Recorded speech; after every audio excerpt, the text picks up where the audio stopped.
The moving forward reframework is a customizable approach to you, but it just basically asks 6 questions. And then we jump into each one of those questions. And there's all kinds of tools that we can use to help you put words to things and triangulate, if you will, on what's true for you. M stands for motivation. And the question that is asked is what gives you energy? And I have a lot of resources that people use to help them answer that question. You would be surprised at how much insight people can get just from starting to evaluate and be critical about what's driving them forward or what's pulling them forward. V stands for values. Values is one of those words that people think, oh, I know what a value is, or, oh, companies have values, but they never live into them. It's one of those buzzwords, if you will. But the question I'm asking with this isn't really necessarily, do you think that honesty is a good value to have? The question is, what is driving your operating system? Because your values are something that you put value to, not to be redundant, but that's what a value is. When you see it in practice, you value that. Honesty, for instance, is one that you see it in practice. Oh, I value that. Of course, you have other things like integrity and character, and that's what most people think of when they think of values. I try to take it down another level with my clients and say, let's not stop there because, yeah, we all have like a standard set that we want to ascribe to. But what is it that you see in the world that when you see it, it just lights you up and you're like, oh man, I really value that person, or I value that action, or I value that thought, or whatever the case might be.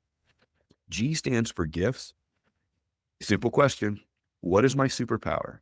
We're all designed uniquely. We might have shared traits and qualities, but the bottom line is that you're like a snowflake. There's never going to be a Ron like you up till now, and there'll never be a Ron like you after Ron. It just won't happen.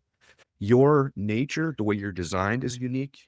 Your nurture, the way that you've grown, your experiences is unique. And your notions, the choices that you've made is unique. All of that creates this incredibly unique fingerprint. If people would lean into that and embrace it and endorse it, maybe they could find a little bit more joy in their life. And F stands for framing. Framing is really about what is the story I'm telling myself? What's my belief system? The deeper you go on this, the more enlightening it becomes because you're like, wow, I've really held myself back. W stands for work. I kept it very generic because we all have to work. Work at a simple level is just getting things done. The question there is what work or what effort, when I'm doing it, brings me fulfillment, satisfaction, and joy. It's a way to take some of the other things we've talked about and channel them directly into tasks and efforts that really light you up. The last one is the only one that's forward thinking, and it's D for dreams. The question there is, what's my vision for the future? The challenge is that dreams are best loosely held on to. Aspiration is what a dream is meant to bring to you. But if you hold on to it too tightly, if you're too sold that I'm going to be at this particular place at this particular time, you're probably going to end up being disappointed because life is going to happen between then and now.